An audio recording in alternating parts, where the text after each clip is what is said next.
Olá amigo, olá amiga, você que nos acompanha a TV Informe, hoje num misto de live e de Informe Blumenau entrevista, mas com um caráter diferente, afinal estamos dando a largada para uma série de entrevistas com os candidatos a prefeito de Blumenau devidamente homologados pelas convenções partidárias, para que esses tenham a oportunidade de expor as suas ideias e mostrar as suas propostas para a cidade.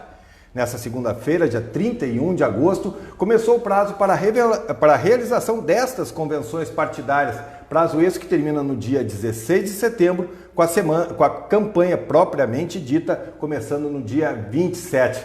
Será uma entrevista entre 35 e 40 minutos sobre conceitos, ideias e propostas, sempre tendo como eixo central o plano de governo. A ideia é fazer essas conversas em seguida da realização dessas convenções que confirme o nome do candidato a prefeito, claro, sempre na medida do possível. Estamos ao vivo pelo nosso Facebook, estaremos recebendo as mensagens de vocês, mas não vamos interagir com elas, ficando a cargo do candidato, se ele quiser, depois analisá-las e respondê-las. Mas pedimos a você que nos acompanha para que curta e compartilhe para que mais e mais pessoas recebam essa mensagem. Este bate-papo com os candidatos pode ser remoto ou aqui presencial, como estamos eu e o promotor público licenciado Odair Tramontim, candidato do Partido Novo em Blumenau, cuja convenção foi realizada nessa manhã de segunda-feira. Estamos aqui cercados de todos os cuidados por conta do coronavírus, respeitando o distanciamento social, mas sem máscara para não prejudicar o som. E assim que terminar, nós já colocamos, tanto eu quanto o promotor, todo mundo aqui que está envolvido nessa transmissão também está com máscara. Candidato, obrigado pela presença. A partir de agora começa a contar o nosso tempo. E já fazendo um trocadilho com o partido que o senhor vai ser candidato, é a sua primeira vez, o que a sua gestão pode trazer de novo para a Prefeitura de Blumenau, caso o senhor seja eleito? Boa noite a todos, muito obrigado pelo generoso convite que vocês nos fazem. E eu começo a dizer que eu represento efetivamente a novidade, né? O Partido Novo é um partido que está começando na trilha democrática brasileira, né? Nós temos no Poder Executivo uma única referência, que é o governador Romeu Zema, de Minas Gerais, e temos 8 deputados federais e alguns deputados estaduais e 1 ou 2 vereadores. E o nosso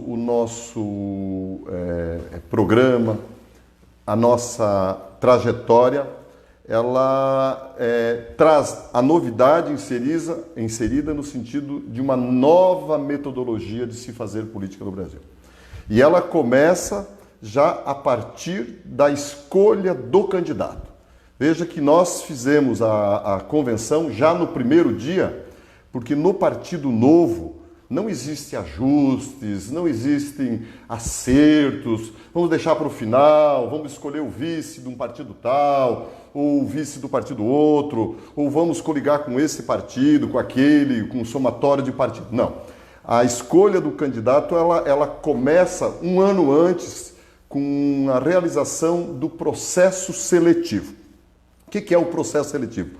É uma avaliação que o partido faz sobre a capacidade de gestão do seu candidato. Começa pela exigência absoluta de ficha limpa, né? Começa com a sua qualificação intelectual, com a sua capacidade de liderança, com a sua capacidade de gestão. Por que isso, Alexandre?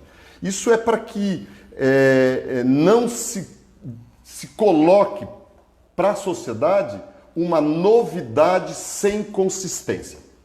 Para não acontecer como a gente viu em alguns casos no Brasil, de que as pessoas votaram, né, achando que o novo, a novidade seria reveladora, rompedora de todos os paradigmas, mas novidade com práticas velhas. Então a nossa proposição é que seja uma novidade de verdade, mas uma novidade com consistência, e o Partido Novo não se preocupa, por exemplo, se o candidato, claro, tenta se aliar isso, né?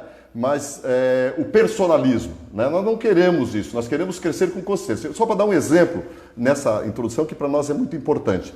O Partido Novo escolheu 65 cidades no Brasil onde teria candidatos a prefeito. E todas elas ficaram à disposição de qualquer pessoa, independente se fosse filiado ou não, para se apresentar, para apresentar suas credenciais.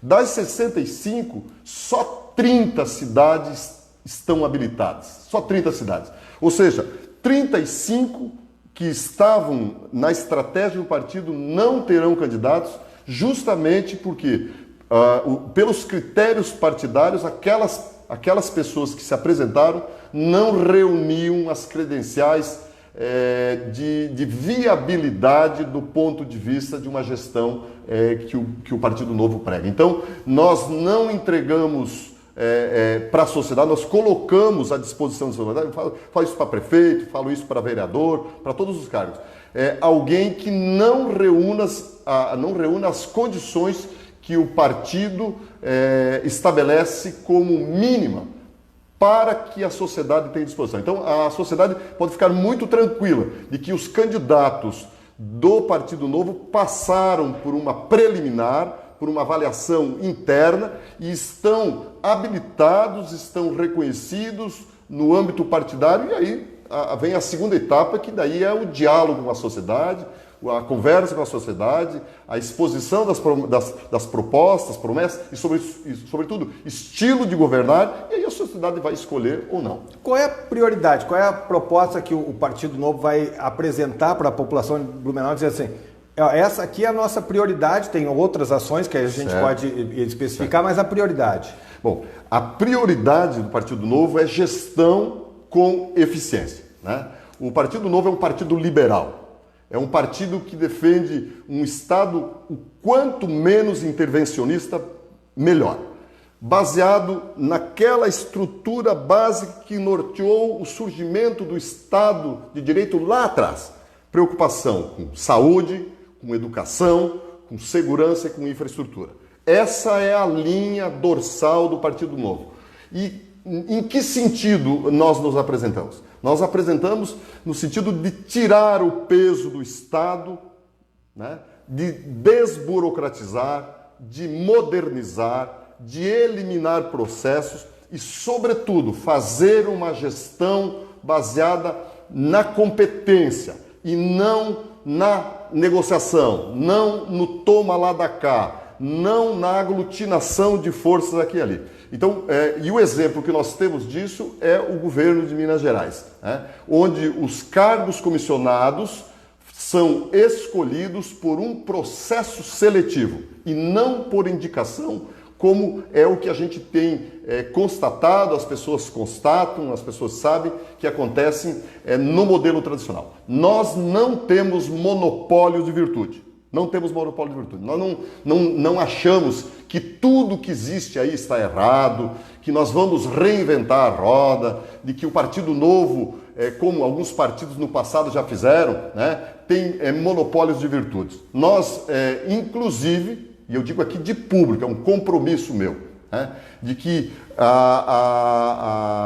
a plataforma do nosso governo é essa que eu estabeleci, um Estado mínimo que não atrapalha a vida do cidadão e do empreendedor, porque o que o empresário quer, o que o cidadão quer, é que o Estado, e no caso aqui o Poder Público Municipal, não atrapalhe a atividade dele, que é o que a gente tem percebido. Então, qual é a nossa linha? Nós vamos aproveitar ao máximo os servidores públicos que já existem na estrutura do município, né? E os comissionados que forem necessários, e eu não posso aqui dizer se vamos diminuir 50%, 60%, 70%, a realidade é que vai evidenciar isso, né? Serão avaliados, serão credenciados segundo a sua capacidade de gestão. Ou seja, nós queremos colocar pessoas certas no lugar certo, porque essa é a fórmula que dá resultado. Candidato, a pandemia aí, quando passar, tomara que passe logo, mas ela vai gerar alguns problemas sociais muito fortes. A gente percebe, por exemplo, há um problema que o senhor conhece bem, que é a falta de vagas em educação para educação infantil. A gente já está percebendo muitos pais migrando da rede particular para a rede pública por conta de necessidade. Isso vale para muitas searas, plano de saúde também, o atendimento na saúde básica da população, a questão da assistência social. A gente percebe em Blumenau uma crescente pobreza. A gente viu agora um trágico incêndio no centro de Blumenau que revelou uma tristeza muito doída de muitos imigrantes, pessoas que vêm para cá, gente como a gente que também é de fora de Blumenau. Então, o senhor fala um estado mínimo. Como equacionar essa diferença para atender essas pessoas? Certo. Como é que o senhor percebe que deve ser o atendimento, principalmente para as pessoas mais necessitadas? Alexandre, muito obrigado pela pergunta. Eu sou promotor de justiça e conheço com profundidade aonde o calo aperta, né? Nós trabalhamos a minha vida toda, sou 32 anos promotor de justiça e sempre trabalhei especialmente com as pessoas vulneráveis. E quando a gente fala em estado mínimo, é no sentido do Estado não fazer aquilo que não é da sua alçada. E a proteção aos vulneráveis é função do Estado. Nós não negamos isso, jamais negamos isso. E as pessoas que estão me assistindo seguramente nunca ouviram o Partido Novo falar dos programas sociais do governo. O que a gente não quer é que esses programas sociais sejam permanentes, que eles não tenham saída. Por quê? Porque o Partido Novo defende a liberdade com responsabilidade. Então, a cuidar de quem precisa, assistir a quem necessita, dar escola, dar creche a quem precisa, isso é pauta do poder público, porque afinal de contas o poder público existe que é justamente para dar atenção, para proteger e para resguardar os direitos fundamentais das pessoas vulneráveis. E aí entra criança, entra idoso, né? Doente. Nós defendemos saúde com todas as forças. Por quê? Porque justamente essa é a função do Estado, né? Você já é um cinquentão como eu, sabe que 20, 30 anos atrás só tinha assistência à saúde quem era registrado no antigo INPS, não é isso? Só era assistido quem tinha um vínculo trabalhista. Hoje nós evoluímos e a carga tributária que nós pagamos, ela é justamente para proteger esses vulneráveis, mas sempre visualizando uma porta de saída. Por isso que nós somos intransigentes na questão da educação, sobretudo na primeira infância, com as creches, com a escola preliminar. Por quê? Porque essa é a base da sociedade. Como é que nós vamos ter uma sociedade desenvolvida, uma sociedade livre, se nós não cuidarmos de nossas crianças, se nós não protegermos os nossos adultos e se nós não dermos educação de qualidade para os nossos filhos? Isso é uma pauta que é uma pauta de Estado. As pessoas confundem muito o Estado liberal, que é o Estado que só quer participar de empresas, só quer ajudar empresário. Muito pelo contrário, nós queremos que os empresários tenham um ambiente bom de negócio. Por isso, o desejo, a persistência de desburocratizar e combater a corrupção, porque se nós combatermos a corrupção, sobra mais dinheiro para investir nas necessidades básicas. Se nós combatermos a burocracia inútil, nós geramos um ambiente de negócio, consequentemente desenvolvimento econômico, consequentemente emprego, e que faz com que as pessoas precisem menos dessas muletas do poder público. Candidato, o senhor já entregou a minha idade, então o senhor sabe, a gente está cansado de ver a cada eleição municipal, esse assunto vem recorrente. Eu já toquei a questão da falta de vagas. Se eu não me engano, nós estamos falando em torno de 3.700 e 5.000 crianças necessitando na fila de vagas aqui de creche. Um número que certamente deve aumentar para o ano que vem. Como é que o senhor pensa em fazer? Lembrando, é difícil construir creche, mas não é só levantar o prédio. É levantar o prédio, contratar profissionais para tocar. De que forma o senhor quer amenizar? O senhor tem alguma meta nesse sentido? Alexandre, eu vejo o seguinte: o Partido Novo tem lá no seu ideário a visão de longo prazo. E nessa questão nós temos que enxergar a longo prazo. Por quê?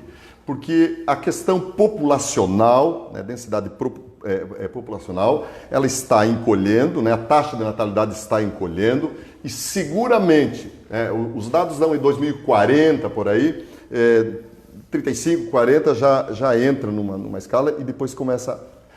O que significa dizer que daqui a 20 anos, 25 anos, nós teremos mais idosos do que crianças. Vai gerar um outro problema. Significa numa dizer outra ponta, que né? as creches de hoje serão abrigos de idosos amanhã. Né? Então, com essa visão de longo prazo, quero dizer para ti o seguinte, que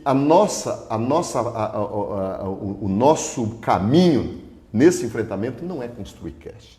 Né?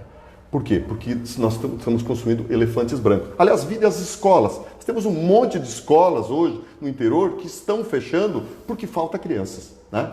E o que nós queremos? Comprar essas creches, essas vagas. Aliás, o prefeito Mário já fez isso. Muito bem, eu digo isso com autoridade familiar, porque a minha mulher é promotora da infância e juventude e eu acompanho todos esses movimentos. E ficou muito evidente, a secretária Patrícia Líderes mostrou, e eu acredito, porque a gente já fez cálculo, que uma criança numa creche pública tem um custo aproximadamente de R$ 1.200. E nós conseguimos comprar essa creche de uma entidade particular por em torno de R$ 900. Então significa dizer aí que nós já estamos com quase 30% de superávit e que indica, né, que essa é a alternativa. Nós seremos mais eficientes, rápidos, baratos e criamos alternativas de renda para essas pessoas que coloquem creches, não vou falar em depósito, creches devidamente sindicadas pelo poder público, fiscalizadas pelo poder público, porque a gente vê a cada dia que as coisas que o poder público faz são difíceis, são ineficientes, são de difícil gestão, e eu sempre digo que quando você contrata um professor, você contrata ele por 40 anos. Porque você contrata ele, um professor de 25 anos, ela vai se aposentar com 65, 40 anos ainda com pensão. Então, o valor tem que ser visto a longo prazo. Então, nós não temos problema nenhum, essa é a linha que nós defendemos e é isso que nós faremos. Agora, eu não sou mensageiro de ilusões aqui, nós precisamos falar com responsabilidade, nós precisamos ver a questão orçamentária, né? Porque é muito fácil dizer assim, eu vou zerar essas 3.600 vagas pendentes, né? Se nós não tivéssemos tido a pandemia, possivelmente isso seria objeto de uma promessa aqui. Agora nós precisamos ver o comportamento orçamentário, ver como é que fica aí a questão do ano que vem, mas é prioridade, a primeira infância é prioridade absoluta, porque é nela que se fincam as raízes, as bases de uma educação de qualidade que a gente vai colher com a melhoria do IDEB mais à frente. Mobilidade urbana é um dos gargalos de Blumenau, muito tempo, muito carro, muitas famílias, todas as pessoas têm carro, muita gente, um transporte coletivo ineficiente. Qual é a sua proposta? Como é a sua visão para fazer a cidade andar? Agora nós estamos nesse tempo de pandemia, a cidade está andando, mas não é o correto e já não tem mais nem horário de pico na cidade, todo horário é uma tragédia. Esse é o grande problema que as cidades têm. Blumenau não é diferente, prejudicada com a pandemia. E aí eu digo com muita serenidade, com muita tranquilidade, eu repito, eu não sou vendedor de ilusões, eu não fico prometendo que não posso entregar.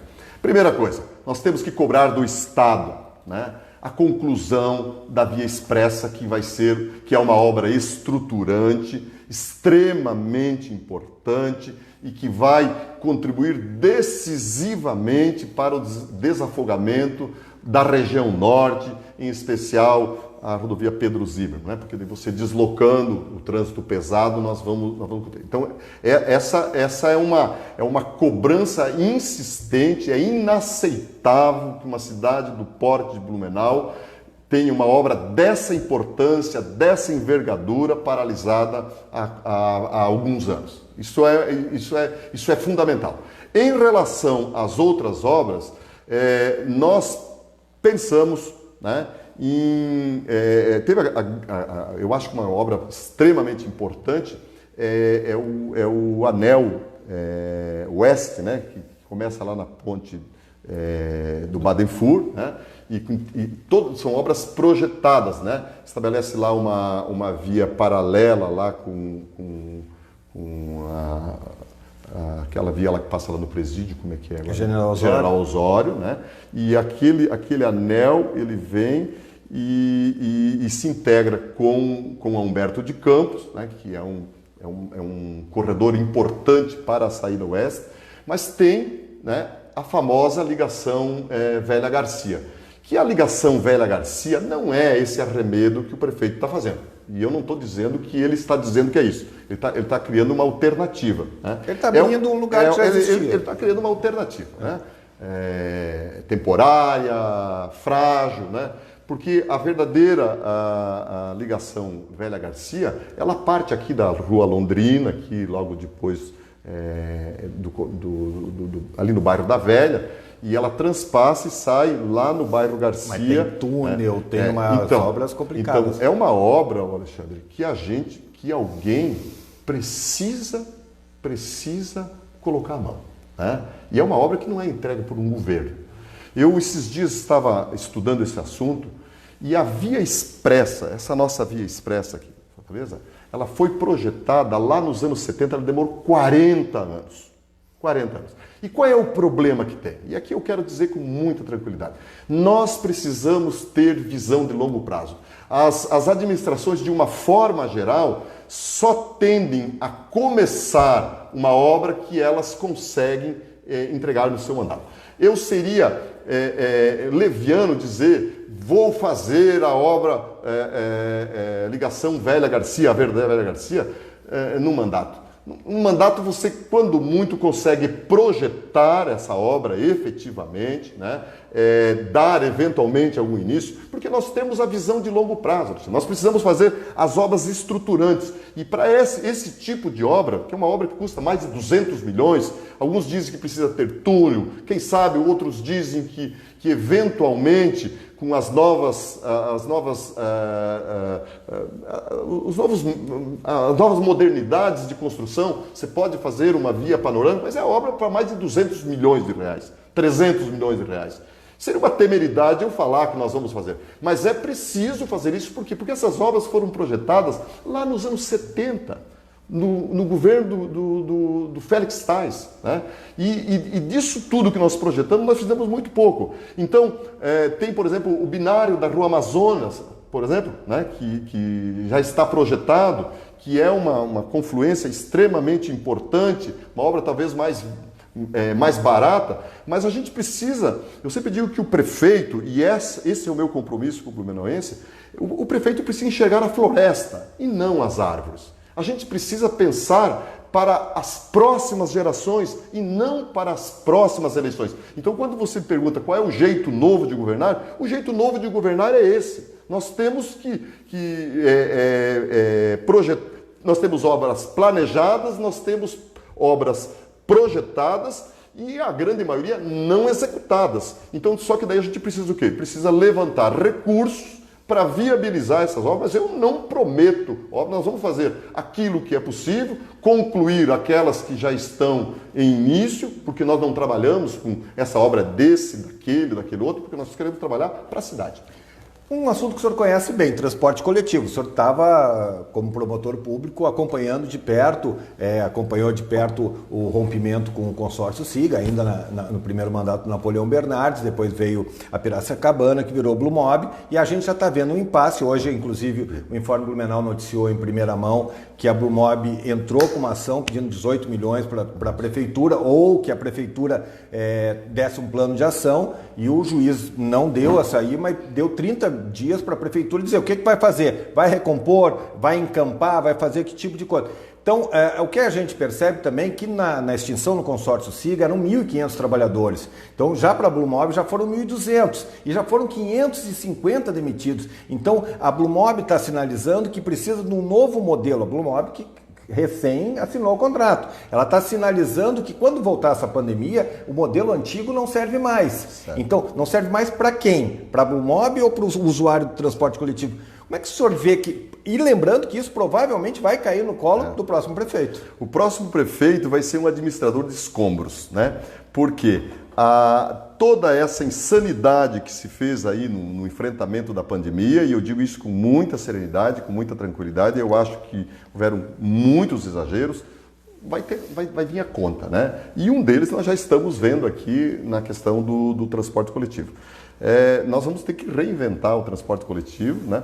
A questão da Blue Mob, e eu lamento muito, você disse que eu conheço relativamente o meu assunto, e é verdade, eu lamento porque as coisas estavam andando direitinho, né? Nós já estávamos estabilizados no número de passageiros, ali por volta de 110 mil, por aí, então que nós tivemos uma queda muito grande. Agora você imagine, com quase 6 meses parados, quantas alternativas de transportes as pessoas descobriram, né? Uma pelo sistema de trabalho, vai ter muita gente trabalhando em home office, muita gente mudou para perto do trabalho, muita gente comprou bicicleta, comprou moto. Então, mesmo com a volta da normalidade, nós teremos um decréscimo substancial de usuários do transporte coletivo. Eu acho que essa solução, né?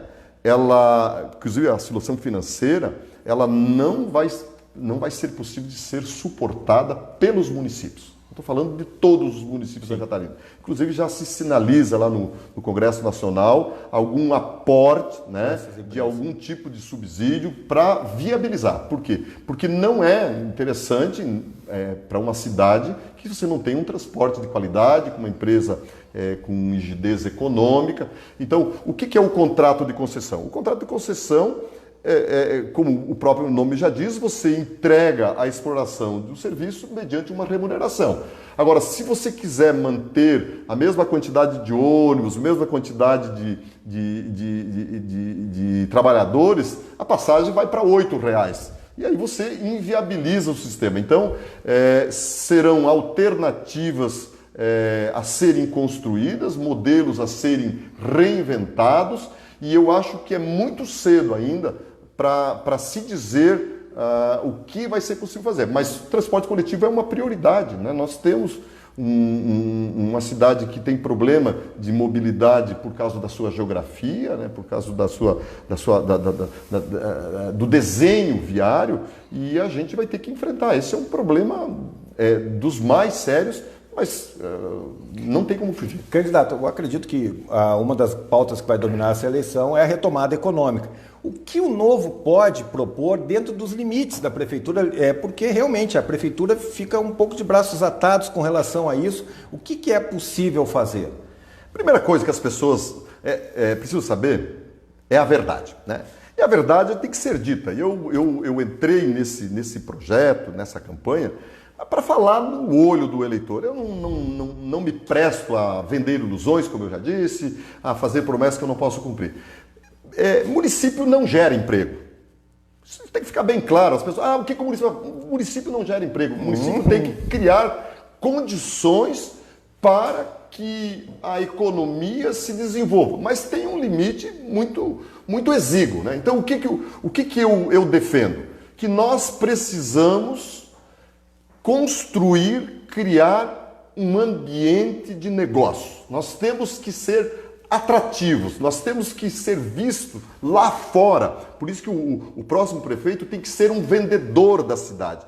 Você tem que dizer, tem que mostrar a nossa potencialidade de infraestrutura, mas sobretudo de capital humano, para que empresas venham investir aqui em Blumenau. E o que a gente pode fazer como município? Nós temos que facilitar a vida do empreendedor. Hoje o empreendedor, ele é visto como um inimigo pelo poder público. Vou dar um exemplo aqui. Normalmente, uma obra de construção civil, ela demora mais tempo para ser aprovada e expedido o alvará de construção do que o tempo para executar a obra. Estou cheio de exemplos aí de que um projeto de construção civil, que é uma área extremamente importante para a geração de emprego, demora 2 anos para ser aprovado e o empreendedor constrói em 1 ano. Então isso é uma insanidade. Então nós seremos implacáveis com a burocracia desnecessária, com a simplificação de processos, né? Com a facilitação né, da vida de quem quer empreender. Eu acho que isso é extremamente importante. E aliado a isso, Alexandre, tem um segmento que é extremamente importante na nossa cidade, que é a indústria da inovação. Né? Nós temos grandes empresas, aliás, Blumenau é o berço da inovação, não de Santa Catarina, do Brasil. E hoje nós temos 1.250 empresas que têm falta de mão de obra. E por que elas têm falta de mão de obra? Porque a nossa educação está no século passado. Porque nós não ensinamos as nossas crianças a pensar os novos tempos. O mesmo professor que dá aula hoje, eu digo isso porque eu sou professor, ele dá a aula para o meu filho no mesmo modelo que deu aula para mim. Você tem filhos pequenos, você sabe o que eu estou falando. E a consequência disso é que os nossos jovens, sobretudo do ensino médio, estão abandonando a escola, enquanto as empresas de tecnologias têm vagas, eu digo isso abertamente, existem vagas abertas de empregos de 3, 4 mil reais. Por quê? Porque a cidade não se preparou. Então nós temos, numa visão de médio e longo prazo, nós temos que redescobrir a vocação de Blumenau, e eu sempre brinco, sem arrombos, de que nós temos que transformar Blumenau no Vale do Silício, porque foi aqui que nasceu a indústria da inovação com a CETIL lá dos anos 70, que através da CETIL criaram-se vários braços de desenvolvimento, empresas que nós conhecemos como Sênior, etc., que surgiram de lá, e justamente porque nós tínhamos essa capacidade, esse potencial. Então nós precisamos pensar a médio e longo prazo, porque essa é uma indústria limpa, uma indústria rica, que traz gente qualificada para a cidade e outras coisas. E além disso, nós temos que avançar muito no turismo, por exemplo, que é uma indústria limpa, que emprega muito, que gera perspectiva de renda e por aí afora. Candidato, estamos aí com quase 30 minutos, estamos nos encaminhando para a reta final. Eu quero tratar de outro assunto. Primeiro, a questão, a gente já falou do ideário do Partido Novo. O Partido Novo, ele defende, como o senhor já falou bem, a questão da diminuição do Estado. Mas eu só lhe pergunto, que me chamou a atenção, tinha um card, uma apresentação, onde o Partido Novo criticava algumas questões relacionadas ao serviço público e relacionado a distorções de salários. Certo. E o segundo ponto, o segundo item que ele estava criticando, era o Ministério Público, certo, criticando os vencimentos. Como é que o senhor vê isso? O senhor acha que é uma contradição, há uma distorção? Ô Alexandre, eu fico muito à vontade, eu sei que as pessoas espalham por aí que o promotor Tramontim ganha 40 mil reais, que é um privilegiado. Eu ganho 24 mil reais. Não tenho vergonha de dizer, sou concursado, fiz um concurso para o Ministério Público há 32 anos atrás. A média de um concurso são em torno de 4.500, 5.000 candidatos para 20 vagas, normalmente por aí. Então, em relação ao meu salário, por exemplo, primeiro que não sou eu que fixo o meu salário, né? Eu sou o servidor público, eu ganho o mesmo salário que qualquer promotor do Brasil ganha. Eu tenho 32 anos de Ministério Público, minha mulher tem 18, ela ganha exatamente o mesmo salário e às vezes até um pouquinho mais. Eu quero pontuar que nós somos contra as distorções que existem no serviço público, e elas existem muito. Por isso que o Partido Novo e eu, como funcionário público, sou amplamente favorável a uma reforma administrativa. Nós precisamos rever. Agora, o que eu quero dizer com isso? Nós somos contra essas distorções. Tem servidores públicos em algumas funções ganhando absolutamente desproporcionais. Mas nós queremos valorizar o bom servidor público. Nós achamos que o servidor público tem que ser bem remunerado, mas nós temos que ter a possibilidade de cobrar do servidor público, né? De cobrar resultado, de cobrar eficiência, de ter o controle sobre a atividade do servidor público. Então tem que desmistificar isso, de dizer primeiro que eu sou o servidor público, eu sei do valor do servidor público, o serviço do Estado é prestado através do servidor público. O professor, né, o médico, o posto de saúde são servidores públicos. Agora, a gente precisa ter, sim, muito claro a ideia de gestão, né?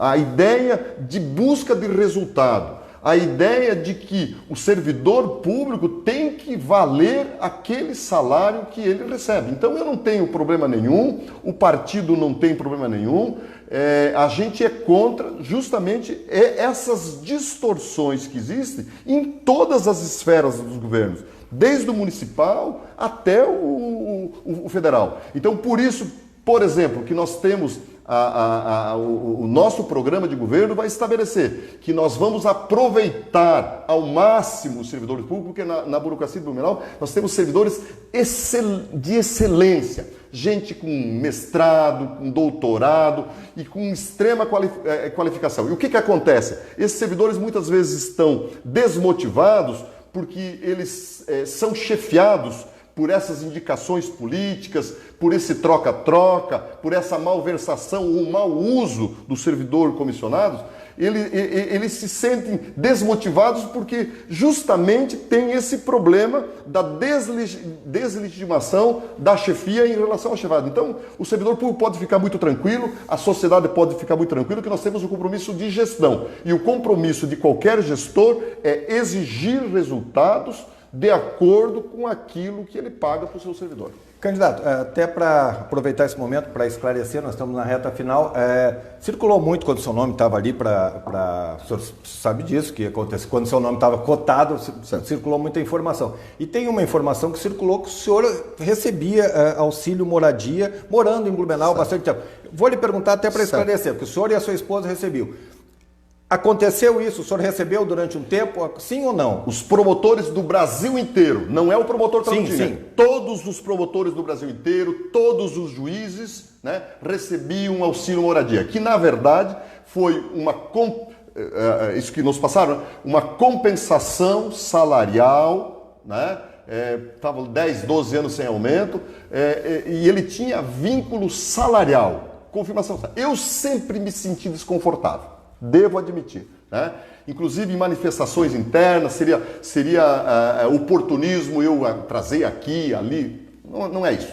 O certo é que o Sérgio Moro foi atacado por isso, ele ganhava auxílio moradia, o procurador Deltan, ou seja, todos os promotores brasileiros. Isso acabou, não existe mais,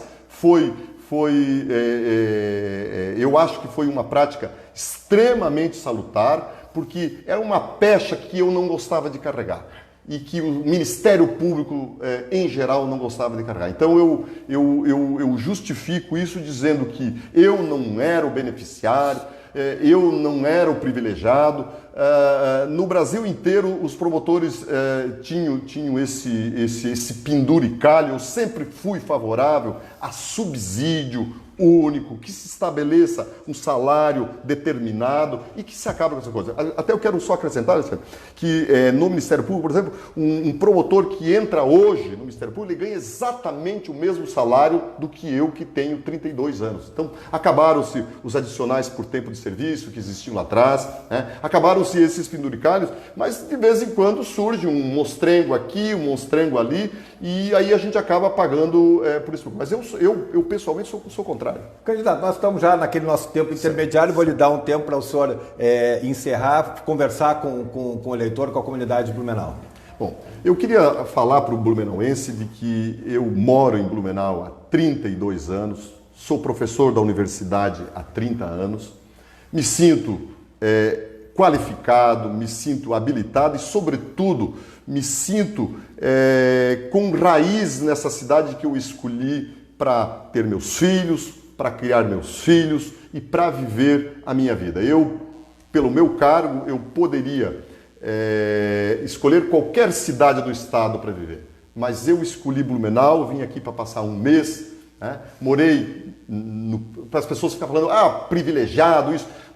Quando eu entrei no Ministério Público, a gente ganhava um salário tão baixo que eu tive que morar no Corpo de Bombeiros. Tenho um carinho muito grande, morei quase um ano de favor no Corpo de Bombeiros. Por quê? Porque eu entrei no serviço público com uma missão, um emprego, sim, mas com uma vontade de trabalhar, uma vontade de dar diferença. Então, eu quero dizer para o blumenauense de que eu nunca fui filiado a partido político, eu nunca imaginei um dia concorrer a um cargo público dessa envergadura, mas eu entendo que a minha geração tem uma dívida muito grande, que nós nos afastamos da política e dissemos a política com os políticos. E aí foi o grande erro, que eles construíram uma política profissional e nós defendemos os profissionais na política. Então, eu tenho o compromisso de uma folha de serviço prestado no combate à corrupção, numa folha de serviço de combate ao crime. Eu fui coordenador do GAECO, mas chegou um momento em que eu achei que estava na hora de fazer um pouco mais, porque eu acredito, blumenauense, eu acredito que a política que nós temos não é a política que o cidadão comum espera. E se a gente quer resultado, essa é uma frase que eu tenho há muito tempo, se a gente quer um resultado diferente, a gente não pode continuar fazendo as mesmas coisas e com as mesmas pessoas. Então é com essa perspectiva que eu me apresento como uma novidade, não só como novidade, mas como uma novidade com consistência, com um jeito diferente de fazer política, com um jeito novo de fazer política, baseado em valores. Esse é o ideário do Partido Novo. Nós temos a visão de longo prazo, a ideia de desburocratização, a ideia de diminuição do Estado naquilo que atrapalha a vida do cidadão. Então eu venho com a alma leve, com a alma solta, com a sensação de quem pode contribuir muito. Eu poderia, muito tranquilamente, eu já tenho tempo para aposentadoria, inclusive. Eu poderia calçar a havaiana, né, vestir o pijama, né, mas eu tenho filhos para criar. Eu tenho a obrigação de entregar para os meus filhos um Brasil melhor do que aquele que eu recebi. Então é nessa condição, com a sandália da humildade, com um partido pequeno, que não usa fundo eleitoral, um partido que não faz coligação, um partido que quer transformar o Brasil sem arrogância, sem monopólio de virtude e com uma visão, repito, de longo prazo, porque nós temos muito, muito ainda a entregar para o Brasil. Então, eu te agradeço esse espaço para falar com o eleitor. Odair Tramontim, candidato do Partido Novo a prefeito de Blumenau, obrigado pela deferência nessa largada, boa sorte nessa empreitada. E nós estamos encerrando essa entrevista que ficará aqui no nosso Facebook, no nosso canal do YouTube, na nossa capa do site. Na próxima quarta-feira, aniversário de Blumenau, é a vez de João Paulo Kleinobin, do Democratas, que realiza a sua convenção naquele dia. Como eu falei no começo, à medida que as convenções foram homologando os candidatos, eles estarão aqui na TV Informe. Uma boa noite a todos, até lá!